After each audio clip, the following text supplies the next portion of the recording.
Next month, on April 5th at noon, we'll feature the 11th Street Bridge Park's environmental goals with representatives from the Anacostia Watershed Society, who will be running the Bridge Park's Environmental Education Center, who will be joined by our lead landscape architect from Olin. So again, that's April 5th at noon. You can go to bridgepark.org and click on events to sign for that. That's at noon as well. Today, though, we're thrilled to present how Washington, D.C. parks are setting a national template for building a more equitable and inclusive city. During this program, I will share, I'll discuss the 11th Street Bridge Park's affordable housing and construction training investments. We're very pleased to have Rachel Hartman from the DowntownDC Foundation, who will discuss their investments in the Innovative Day Center as part of the new Franklin Square refurbishment. And very pleased as well to have our colleague and neighbor Michael Stevens from the Capitol Riverfront bid, who will discuss how the Capitol Riverfront is supporting local businesses and building a stronger social and civic infrastructure in the surrounding neighborhoods. We're very pleased and grateful to have as our moderator today, Connie Chung from HR&A Advisors, who will help us set the table by briefly sharing an overview of how green spaces have become much more than a park. Connie will be followed by presentations by Rachel, Michael, and then me. And then Connie is going to lead us through a short, couple questions, but then we want to hear from you. So if you have any questions or thoughts or comments, we encourage you to put them in the Q&A button. Please feel free to write anything you'd like in the chat, any remarks, but if you're looking to have us answer or respond to any questions or comments, please use the Q&A button at the bottom of your screen. With that, I'm going to turn things over to Connie. Connie, take it away.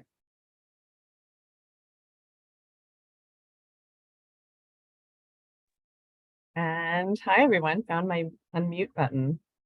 Thank you so much, Scott, and to 11th Street Bridge Park for asking me to open up this great discussion today, and to my fellow panelists. It's going to be fun.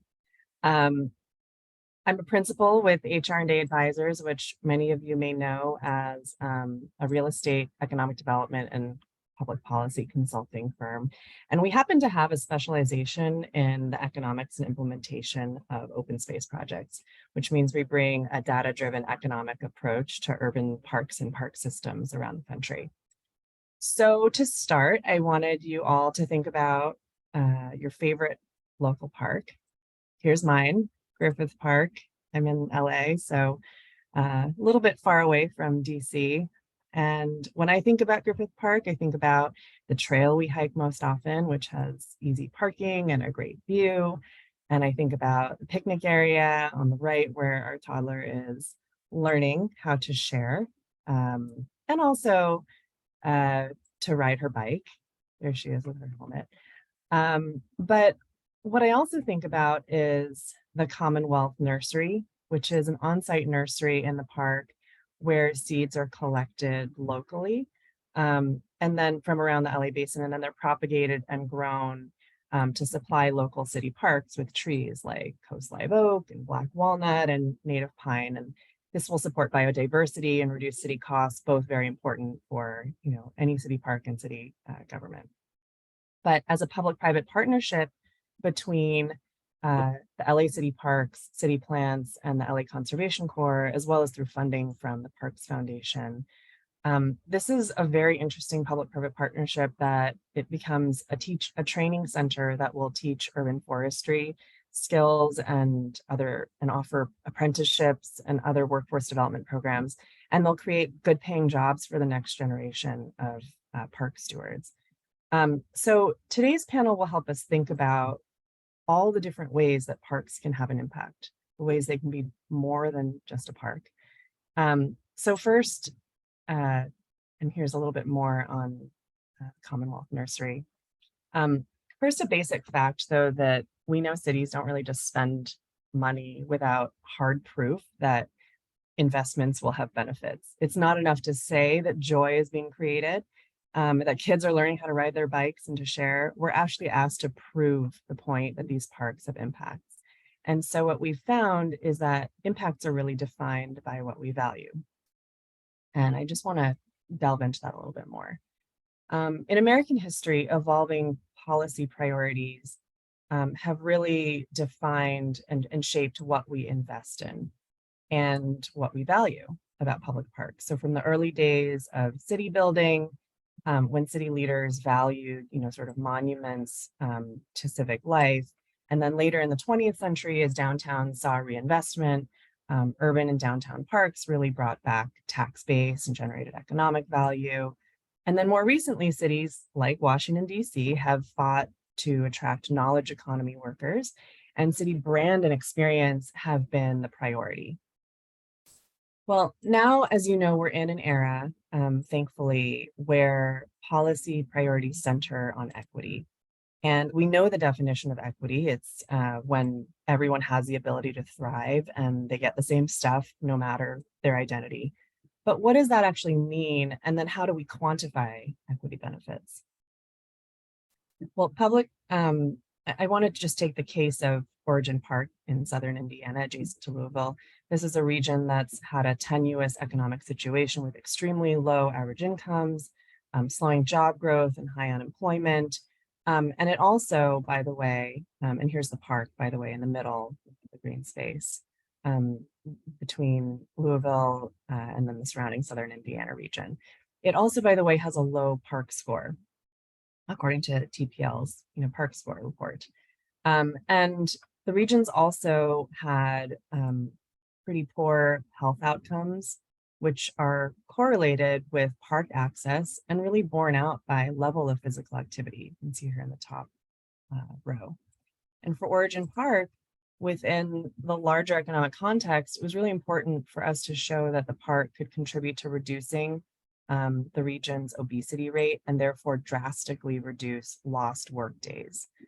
So making that connection between the park, public health, and economics. Zooming out to the city scale, impacts of parks can really be spread throughout the city and touch all communities, but we really have to define, what we care about. In Seattle, we developed a report that was really aimed at the civic leaders of the community and thinking about how to prevent the loss of tech workers to more affordable regions. But one of the critical things that was also important to the city of Seattle and to the civic leaders was equity and thinking about how to actually ensure access and inclusivity, economic empowerment, and that outreach related to the park was really responsive to the context of inequities in the city. And so the response was really related to those direct outcomes. And then lastly, as we think about the citywide effect and why this is important, I just wanted to give a shout out to a recently published report from New Yorkers for Parks that talks about the case for increasing city investment in public parks to 1% of the city budget. Right now it's around 0.5 or 0.6%, so 0.5%. And a lot of this is due to trends that we see in cities all around the country. When you take the lack of investment in one park and then you multiply that out around the city, what do you get? And what we see is decreased staffing levels. So at the bottom here, you see that staffing levels decreased drastically in the kind of economic crises of the end of last century, and have not made their way back up to where they were in the 60s. And meanwhile, the increase in other agencies' budgets, police, transportation, sanitation, correction, have dramatically increased compared to the parks. So this is important because it sets the stage for how we invest in and think about parks. And the way we talk about values will affect our ability to invest in them and then be able to teach our kids all the very important life lessons that there are to learn. So I want to hand it off here to Rachel to talk a little bit more in specifics about what she's been up to at the DowntownDC bid.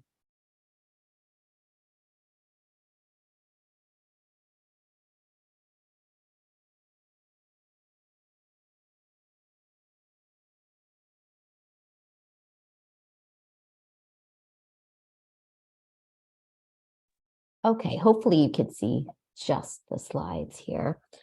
Thank you so much, Connie. That was really interesting to hear about parks. And because of my work in Franklin Park, I've come to love park people and the folks who have helped us enhance our public spaces and civic spaces in downtown. First, I just wanted to define the area I'll be talking about today. This is the Downtown DC Business Improvement District.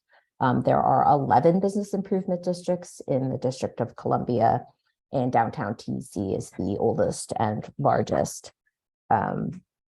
So the turquoise on this map represents buildings, and outside of that, there are 32 small urban parks and open spaces, and all but 3 of those are federally administered. One of those is now Franklin Park, which I'll be talking about today. So the Downtown DC bid, which is a 501c6 funded by property owners' tax assessments, has operated since 1997. And they had a bunch of initiatives on the horizon for which they didn't want to ask their taxpayers to spend more money on. So they started thinking about how do you increase our reach and our support beyond our geographic boundaries and beyond those taxpayer rates. And that's where my organization, the Downtown DC Foundation, came in. And it's not letting me advance. There we go. So here are the 2 major philanthropic initiatives that the Downtown DC bid focused on. And these were born not only from the staff and leadership of the Downtown DC bid, but also from our stakeholders. The bid convened a number of community focus groups that included property owners, tenants, residents, faith-based organizations, service providers, to figure out what would make our community better and how can we enhance support for the individuals who are here and attract new ones. And this is all pre-COVID. So 2 big projects emerged and were pitched to these folks: a renovation of Franklin Park, which was Downtown DC's largest green space, and establishing a homeless services facility during the day. This panel is called More Than a Parks, and we found that our stakeholders agreed that we couldn't be successful in renovating Franklin Park unless we were also investing at the same time in homeless services and support for our unhoused neighbors. We took a really holistic view of Franklin Park, which I'll talk about in a moment, but we really felt like in order to address parks, you need to address everybody who's there, and that includes individuals who are homeless. So here's a little more about Franklin Park with some pre-renovation photos and one rendering there. So this is, as I mentioned, Downtown DC's largest green space, and everyone recognized this place had a lot of potential. It's centrally located, it's 4.79 acres. The Downtown DC bid had been hosting events there, and it was generally, it was underutilized, but it was being used. And so everyone decided that this park deserved more attention. But so many groups had tried to start efforts to renovate the park or do a refurbishment, since the last one was in 1935, I believe. And what happened in 2012 was a formal partnership was created to start that process. I'm going to be kind of switching back and forth between my 2 initiatives because they're intertwined here. So this is the other initiative, is a homeless services facility. This wasn't new for downtown or the bid. They operated one in partnership with other groups from 98 to 2007 in the church next to the Martin Luther King Jr. Memorial Library. It closed in 2007.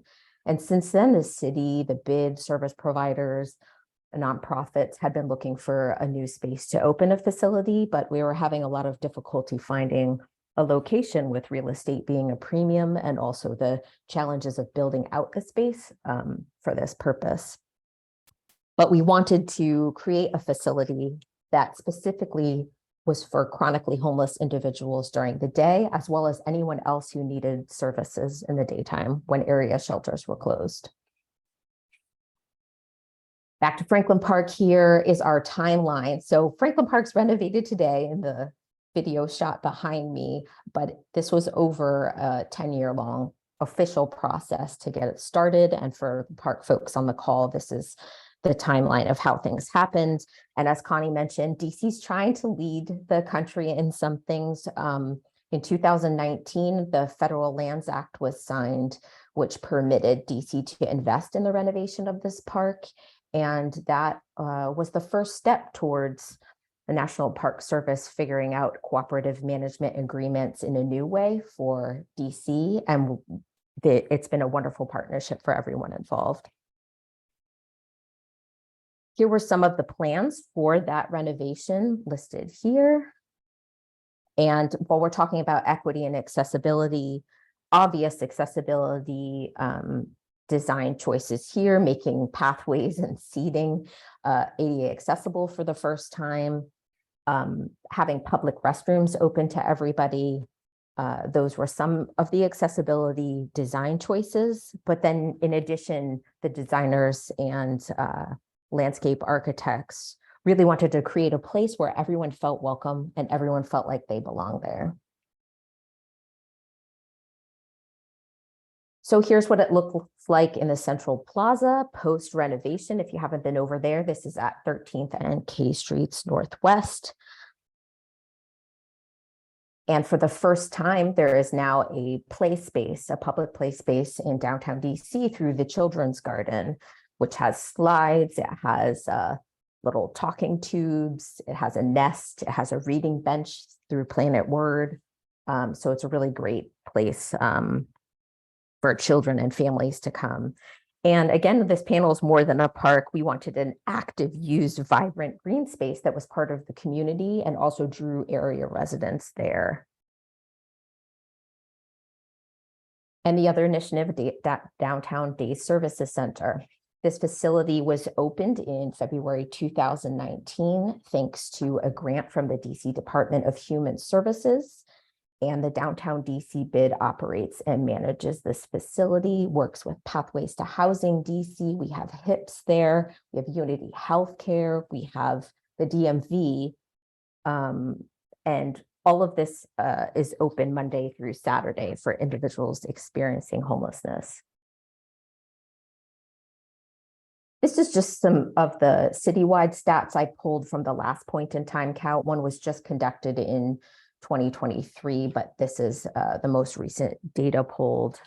As you can see, there's a lot of individuals who are in transitional housing, unsheltered, and in emergency shelters. And we were really trying to target those folks who were chronically homeless in the position where they really needed to be connected to services.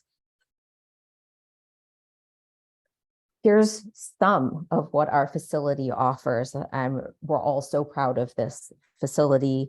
Not listed here are things like mail services, the fact we have a leisure space and a place for people to gather. We have a dental facility. We also have mental health counseling and care, all under one roof in a wraparound service. That provides a housing first model, which is to get you into housing and then to support you in other ways following that. Quickly, here are just some stats for the first 3 years of operation of the facility. And then lastly, I'm bringing you back to 2019. These things happened at the same time intentionally. When we looked at Franklin Park and that Lands Act being signed and the park going under renovation, everyone thought we need to support individuals experiencing homelessness before this park closes. And thankfully, we established a partnership with the New York Avenue Presbyterian Church to house the facility there. It's only 2 blocks away, well, maybe 1 block away from Franklin Park to the south. And the idea was to be able to get in touch with folks who are in the park in advance of the closure and direct them to services there. So it did happen that way, although the park's renovation was then later delayed due to COVID. So lastly, how do we support all of this? It's supported by all the partners mentioned, as well as my organization, which is a Downtown DC Foundation. And that is our mission there. And these are our 4 program areas. We felt very strongly that we had to cover all 4 of these areas in order to have a holistic approach to serving and celebrating our community. And this is just a small example of some of the things the foundation has been able to do in the last 3 years of operation, including piloting a dental and mental health clinic at our homeless services facility. And thank you very much.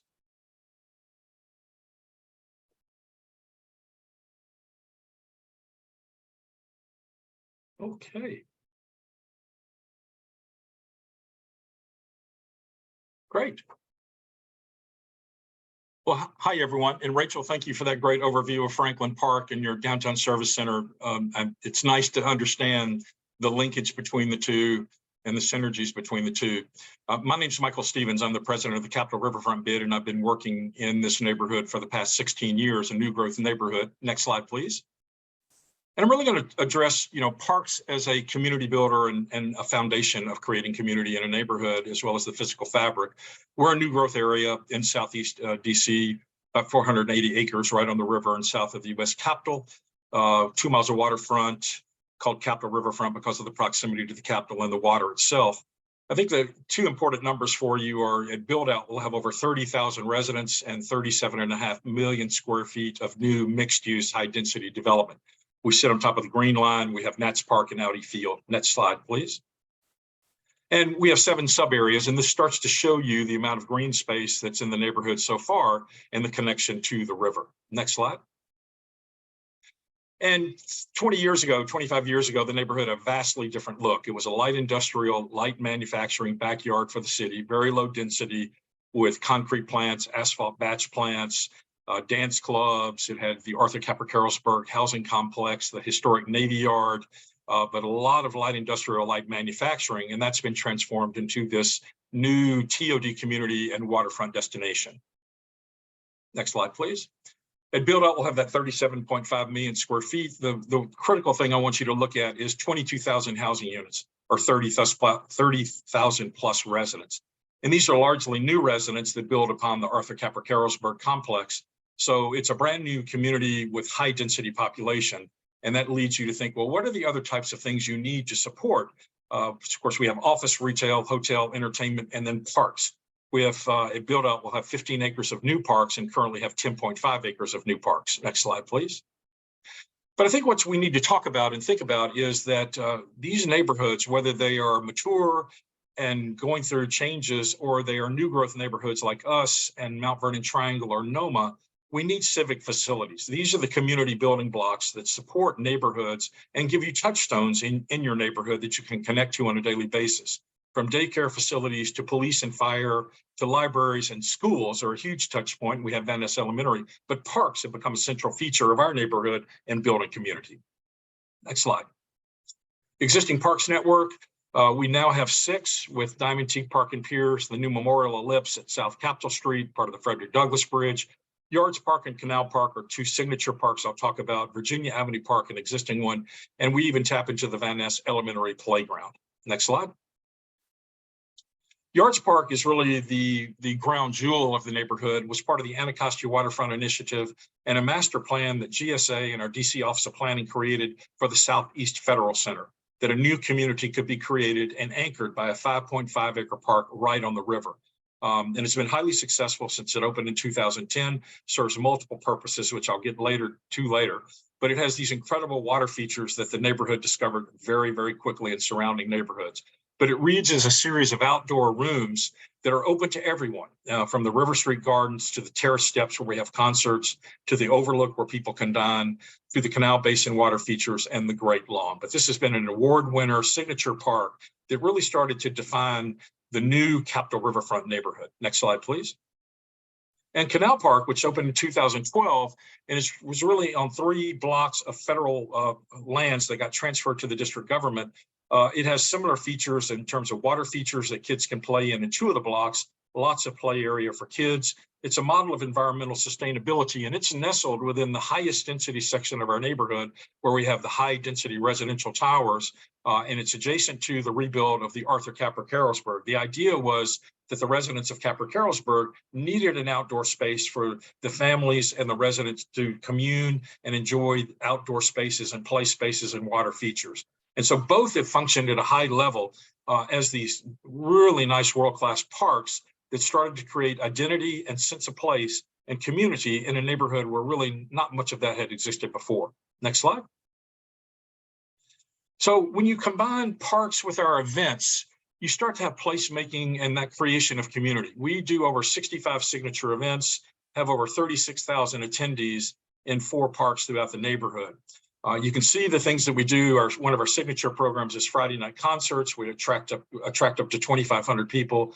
Jazz and Canal, a Riverfront Reconnects. We have military band concerts, Pumpkins and Canal, Halloween Weekend, outdoor movies, outdoor fitness, the splash parks. All of these things really offer a lot to our neighbors in Capitol Hill, Southwest, at Potomac Gardens, and even across Anacostia and Congress Heights, and to our residents here in Capitol Riverfront. Next slide, please. And so we do a lot of the maintenance in Canal Park and Yards Park, but at the same time as we're maintaining them, we're planning a 10-year vision for the parks. How do we keep the funding going for these parks to maintain them at the highest level possible? And we are in the process of launching our Capitol Riverfront Parks Foundation. We've looked to NOMA, we've looked to the DowntownDC bid. We've established a capital reserve fund for our parks and open space. Our board, at our recommendation, did that. We have a 501c3 we're activating, and we'll be developing the board of directors, et cetera, and creating Friends of the Parks group. But we think this creates one of the touchstones the community can link to in terms of volunteering and being a meaningful part of a new growth neighborhood. Next slide, please. So we talked a little bit about the benefits of the parks, but first and foremost, when these parks opened, they branded us as a family-friendly neighborhood, which I couldn't have done a marketing campaign to achieve that at any cost.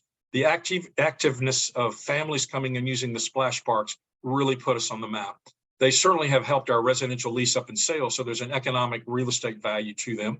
They create that sense of identity, place, and community, which I talked about. They're the front porch for smaller residential units. And they really, truly have created common ground for everyone in the neighborhood and these adjacent neighborhoods I mentioned. The splash parks are well-renowned, but they are regional destinations with a neighborhood feel, and they leverage that real estate. But most, I think, important as well, they create open space relief for residents in a high-density neighborhood. Next slide. And so we're involved in place management, as many bids are. And you have to think about the daily maintenance and operations and the program and activation, but that's monthly and yearly as well. We operate under a contract with DPR, the Department of Parks and Recreation, a grant of $1.2 million to maintain all of the systems in both parks. And they're complicated parks, and DPR saw the wisdom in us doing the activation and programming, which has been central to the people, the residents discovering the parks and using them on a daily basis. Next slide, please. But we need more parks. You can imagine, as a high growth neighborhood, new growth neighborhood, we definitely need more. So we're looking at a variety of places like Buzzard Point Park, which NPS, it's not a park yet, it's open space. NPS controls it. How do we activate the Memorial Oval? Diamond Cheek Park is going to be expanded by Brookfield, one of the developers of the Yards. We have a DOEE site, which is an environmental remediation site, which can be a meadow park on the river. The Virginia Avenue corridor serves as a linear park. Underpasses. And then Poplar Point really needs to be activated as a community and a major regional park space. Next slide. And that underpass master plan, which my team developed, looks at 8 underpasses that connect us to Capitol Hill. And what are the opportunities to make them special transition places, but also destinations in and of themselves, and combined with the linear green space of that Virginia Avenue corridor. And we're working with artists right now to try and get grants to pay for new art installations, new lighting, new educational installations. So these become special entryways. Next slide. And then at the end, I'd like to say there's a value proposition in the entire Anacostia River. It's certainly one of the defining features of our neighborhood.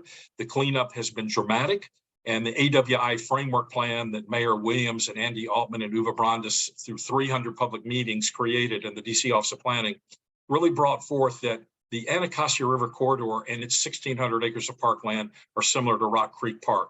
This is what's going to define this side of the city for outdoor ethos and open space recreation and connectivity through a trail system. Next slide. And more to come. We think there's going to be swimming in the Anacostia, more opportunities for boating, that Poplar Point redevelopment, there's 11th Street Bridge Park that Scott will talk about, and the Boathouse Row and more riverfront parks. Next slide, please. And then I have a phrase, water is magic, and kids and families love these. It's like the Pied Piper of city building. You have activated spaces with water and the public's going to come. Next slide. So happy to answer any questions, and thank you for your time today. Appreciate you joining us on this webinar.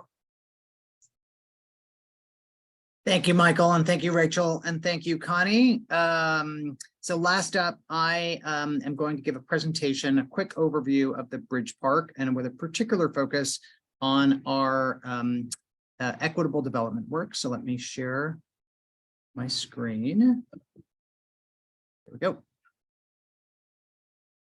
Okay. So as I mentioned, the 11th Street Bridge Park is a project of building bridges across the river. We run the ARC in Southeast DC. It's where our offices are, a network of 7 urban farms, the Skyland Workforce Center. But our largest capital campaign project to date is the 11th Street Bridge Park.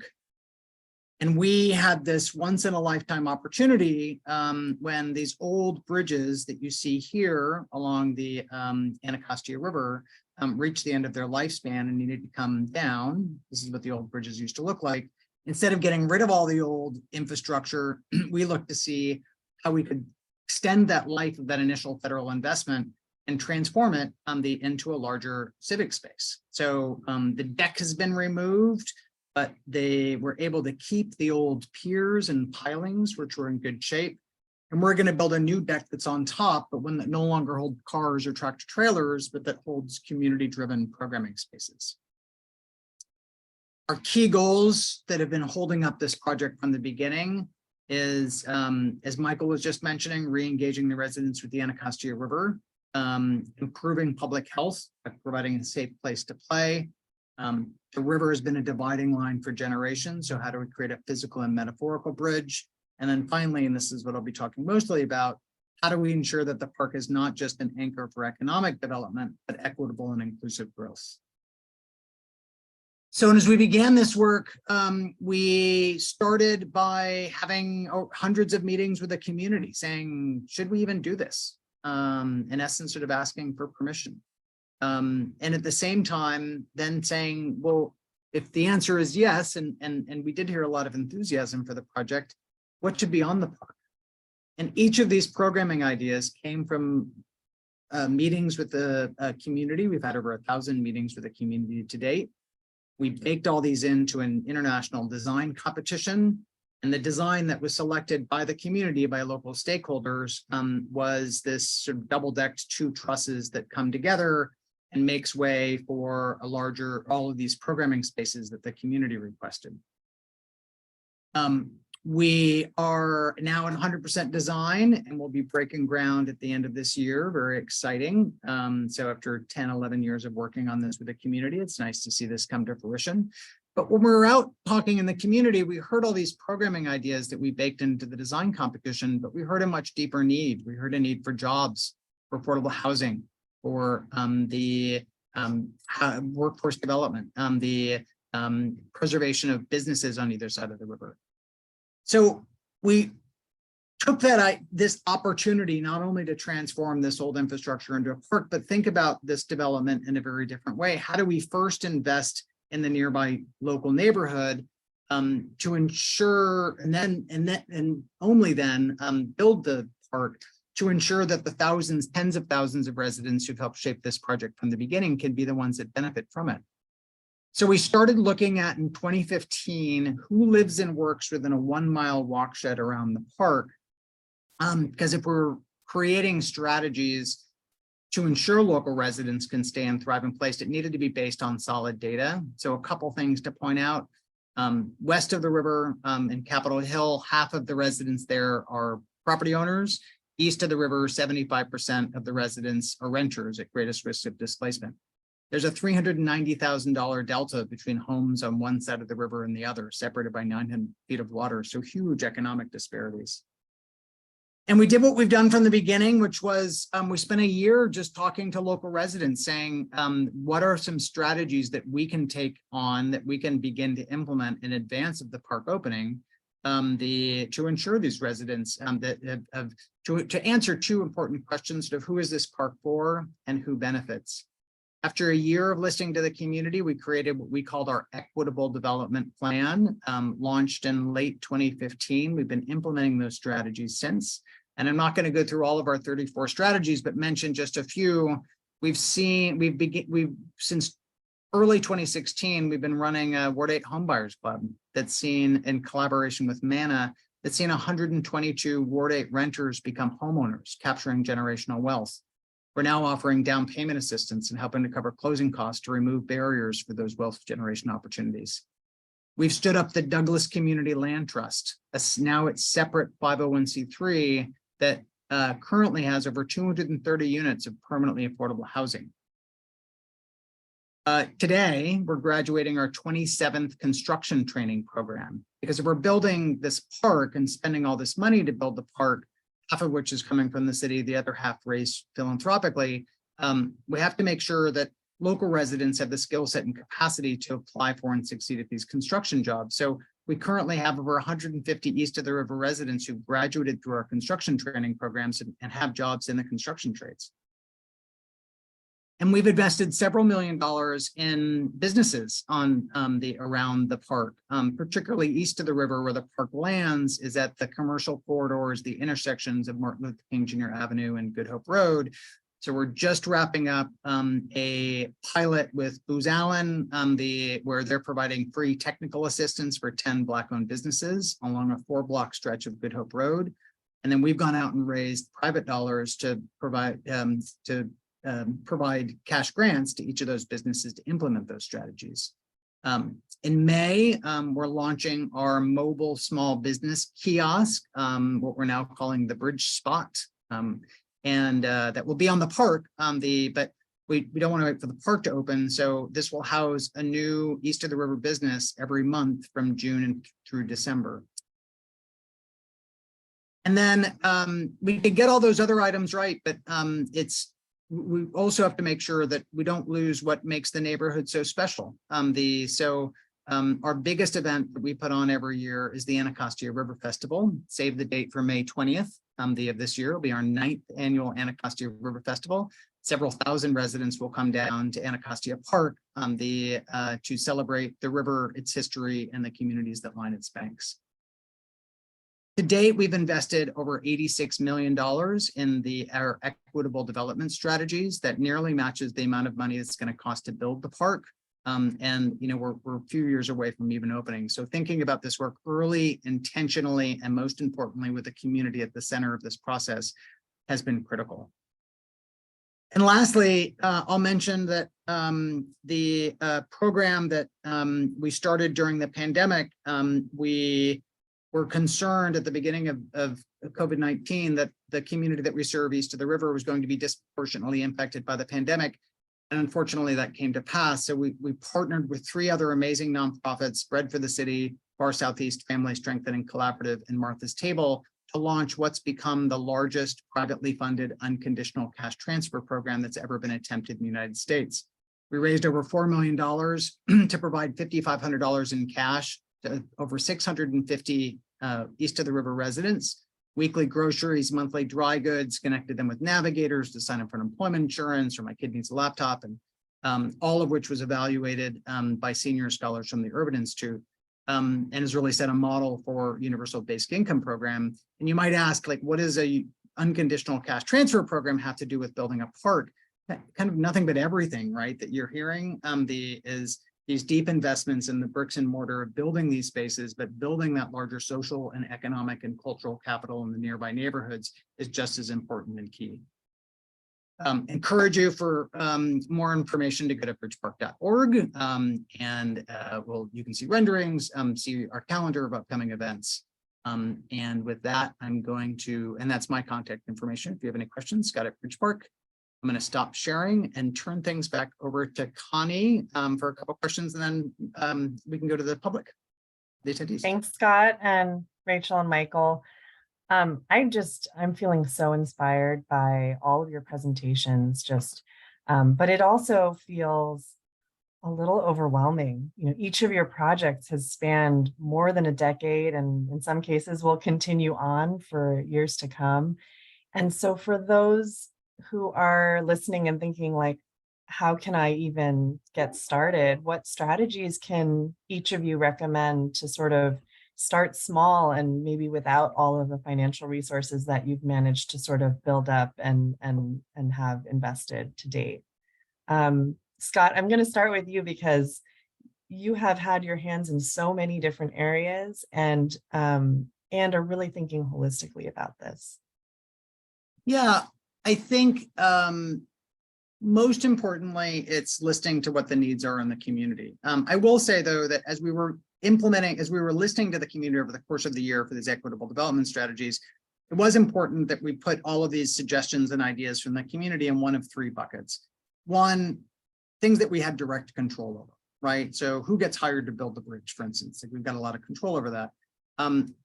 And that made it into the equitable development plan. Two are ideas that we might not have direct control over, but we can influence, right? So the city was working on the comprehensive plan when we were in the middle of working on the strategies, and we signed on for letters for some amendments to that comprehensive plan. But three, you know, there's only so much that we need to understand the limits of what we can do. And so we heard great suggestions about improving the education system, which is great, but there were lots of other, you know, organizations that were doing that. So we really focused on sort of that first and second strategies. But I think, you know, we've got a phrase internally that the answers are already in the community. We just need to listen.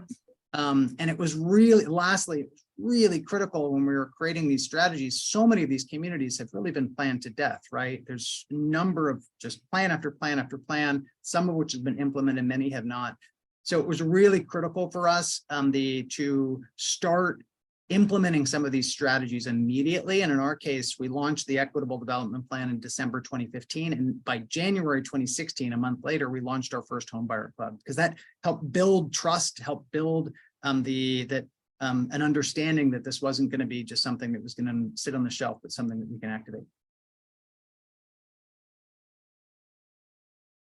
I would add that in addition to community involvement and broad support, which has to be the first piece of this, after that becomes especially important in a city like DC, partnerships, public-private partnerships, working in federal spaces. That's a whole extra level of, you know, different stakeholders to get on board and make things happen. All of the projects that I work on are not possible without city, local, and federal support.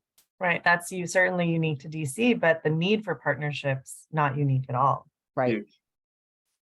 Yeah, I just echo what Scott and Rachel have said. You need to listen to the community. You need to have deep partnerships with your civic institutions and your municipal government, and in our case, even the federal government. And then I think it all really starts from a great vision and strategic plan that sets a framework for this level of investment, and it meets multiple goals. And so we were fortunate that Mayor Williams was able to set that broad vision in our part of town with the Anacostia Waterfront Framework Plan.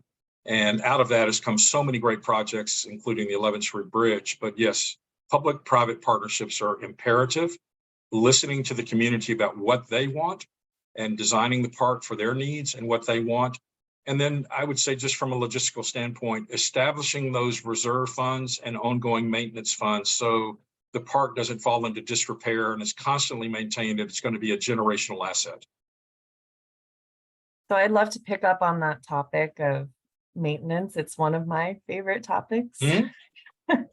As it should be. As Scott knows. And I also saw a question in the chat from the audience asking about how and why management from bids and bid-like organizations, why are they so successful? And, you know, sort of building on your point, Michael, just wanted to ask you all kind of how you think about your particular role. I know you mentioned place management, but you know, each of you are doing things in such a holistic way. So what are the opportunities and then the challenges of playing your particular role in management? Well, I think we as bids have a unique advantage in that we are tied to a specific geographic area. And so we're not like a giant city, which has a 66 square mile inventory of parks and relationships with the National Park Service. So every day my team and I get up and think about a 480 acre spot in Washington and how we can make it better. And I always say to my team, the parks are a gift from the district government. I mean, this was a $50 million gift to create community and place and identity. And we have a responsibility in part of this civic experiment to maintain them at a high level and make sure they're programmed for all, and we invite the community in. So, those are the embedded opportunities, and we can be a bit more nimble than the district government as well and more efficient. I think the challenges are this ongoing funding for maintenance and capital improvements. Where does that money come from? And I think we have to talk every year with the district government about how we do this and how can the bid have skin in the game in helping fund these parks as well. Yeah, and I would add to that about the challenge that funding and ongoing operations and maintenance, our bids weren't developed with that. I mean, most of us were founded on clean and safe services, and the structure wasn't in place to manage and operate these parks. So I appreciate the questioner saying that we're doing a good job with these, which we are, but these are early projects and we have a long way to go. And that's one reason this foundation exists. We are trying to figure out ways to have a sustainable economic solution for these parks going forward. They're not under threat, but it's something that, as Michael mentioned, it's an annual conversation about how are we going to make this work. So we're at the early stages of these parks, and we're kind of charting how this is going to work out going forward. Scott, I don't know if you wanted to add anything, or we can move on. No, just I agree that it's so often in these projects, the focus is on sort of building these, but Michael and Rachel are just 300% correct that these are investments for generations, and to do that and to make sure we all have examples of parks that for a variety of reasons, we're underfunded and then the fountains don't work and sort of X, Y, and Z, and we need to keep them at the level of excellence that the community expects. It takes resources, right? And we need to be creative of identifying this. So I want to pivot and talk a little bit about those communities that you work with.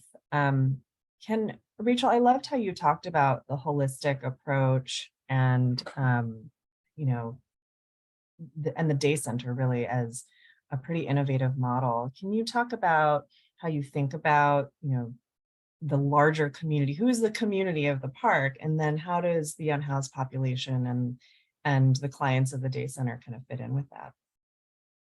Yeah, the community of the park changed. I think our perception before was who was using it.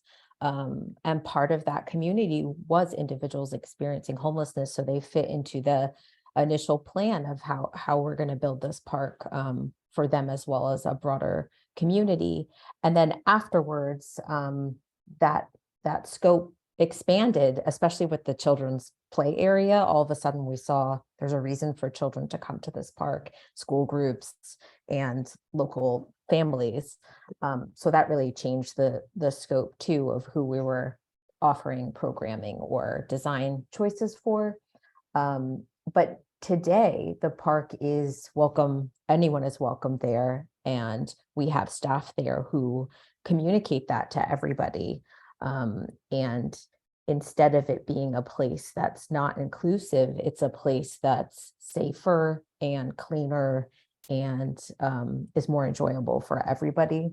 So individuals experiencing homelessness very much play into how we think about public space for their perspective, as well as for other individuals who are in the park. Mm-hmm. Thank you. And then Scott, you talked about, the two sides of the river, the east and the west, and how important it was not only to understand the differences and the inequities that were present, but then to address them. And I also wanted to ask about, as you think about, you talked a lot about the programs that have already gone on, but when the park, after groundbreaking and the park is open, you're going to have a lot of visitors. And I think we even estimated, early on that would be more than 1 million, 800 to 1.2 million visitors a year. And those visitors are not just going to be from those two communities. So how can you think about the role that the visitors can play in supporting all of your larger goals, and how can you harness that energy? Yeah, we've been thinking a lot about that. First and foremost, I mean, our primary focus area was in that map, that sort of the 10-minute walk shed around the park. It's roughly a mile to the walk shed, but we recognize that this will be an asset for the larger region, right? And so, but I think that as we've been leading our programming up into the park and then after the park opens, we are really focused on that. If this works for tourists, but not for the resident in Fairlawn or, you know, Barracks Row or Anacostia, you know, we've done something wrong. So we're thinking a lot about programming in the river amphitheater, the programming on our spaces. How do we make sure that we're reflecting the communities that we serve? And we can see that every year at our Anacostia River Festival, where we have the US Navy Band sort of kick off the event. And then we have go-go bands that are curated by Don't Mute DC. It's this wonderful blend of sort of history and cultures from both sides of the river. But we're also looking at how do we, if we have 1 million visitors a year, how do we harness that for really economically benefit local residents. So certainly the mobile small business kiosk that we're creating, will be a wonderful opportunity. We see multiple of these happening up around the park that can move around, that can feature everything from artists to candle makers to prepared food. And then finally making sure that the park is deeply stitched into the adjacent neighborhoods. Like in our case, you know, we have not one, but two freeways that really separate the residential neighborhoods to the river, to the parks on the banks of the river and the bridge park. So we've been working on a lot of investments to make sure that it's as easy to get down there as possible. And it was our great honor several years ago to partner with Michael and his team to create these giant historic images pulled from the Navy Museum's collection,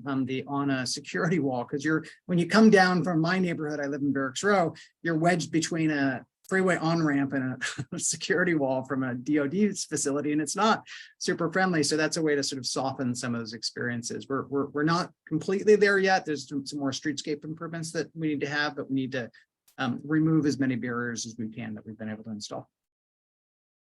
Well, thank you. I know we just have a couple minutes left. And so I just wanted, you know, to think about the big picture, maybe. You know, you each have parks and represent places that are quite different. The neighborhoods are different from one another. And yet DC's system exists as this whole, and you know, the work that you're doing is so inherently connected. I wanted maybe each of you to just say something briefly about how to encourage the city and visitors to invest and love the system as a whole, and to connect with the whole network, you know, as you think about your role in its larger system of parks. It's a great question. I think we have a group of the 11 bids, and we meet regularly, and we talk about the park system quite often. And there's, you know, a plethora of parks throughout the city. A lot of them are federally owned. So we talk about how do we raise the profile of those parks with the district government to help them understand it is a citywide system and it has to be invested in throughout all 8 wards. But then we have to create a partnership, like Rachel has done, a unique partnership with NPS, so that the city and NPS are joined at the hip in maintaining these parks, or NPS transfers those lands to the district government, so we get much better control over those and they become a much more meaningful part of our open space system. So I think it is about that partnership between the federal government and the district government. It's about celebrating the parks on a citywide level and all the things that we have, from Rock Creek to Anacostia to the Arboretum, which is a federal facility, to the downtown parks, to our neighborhood parks. And then cobbling together that strategy of funding so that these aren't generationally supported. There's an old saying, one generation plants a tree, the next generation sits in the shade. And so I think what we're doing right now is laying the groundwork for that future of the city in terms of parks and open space. Love that metaphor.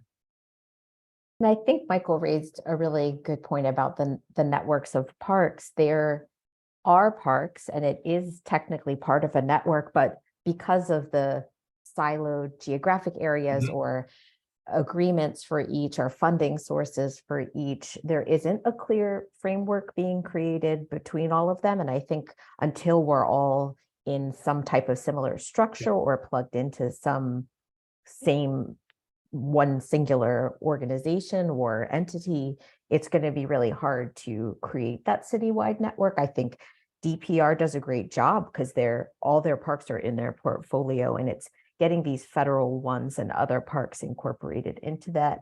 I'd also just add, it's like starting small, creating the network and just plugging it. But today the bid released its Parks Master Plan, our bid, about how to create more of a network between just our downtown parks. And I think, looking locally and figuring out how to expand the networks in your backyard is the way to start moving towards a citywide effort. And I just add to both those great comments, the thinking in that sort of smaller way, certainly the bike and trail network is a wonderful way to connect these parks. The Anacostia River Trail connects a larger constellation of activities up and down the river, which is phenomenal.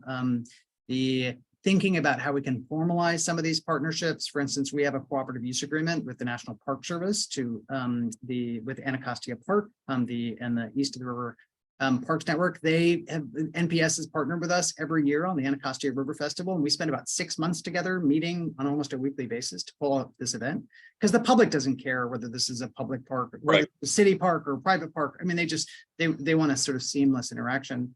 And then thinking where there are some more opportunistic the ways to collaborate. So I'm looking forward on April 8th, we'll be in Michael's Yards Park for Pedalpalooza, which is an amazing part of the National Cherry Blossom Festival that's also tried to make sure that, yes, we're thinking about all of the trees that are about to bloom on the tidal basin, but to encourage folks to explore all the parks in every single corner of this great city.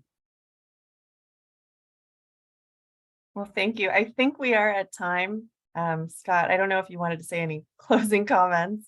Sure. First and foremost, a huge thank you to Michael, Rachel, and Connie. Really appreciate this. This was a lot of fun.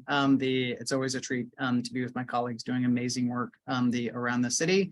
We have been recording today's program, so by early next week, we'll post this online. If there's any questions that folks have that we didn't get to, or we're going to do our best to respond to those, but feel free to reach out to me, scott@bridgepark.org, and we can answer it. But we want to say again, have a happy first week of spring and look forward to seeing everybody soon. Thanks so much. Buddy. Thanks, Scott. Thanks, Thanks, Rachel. everyone. Thanks, Connie. Bye. Bye.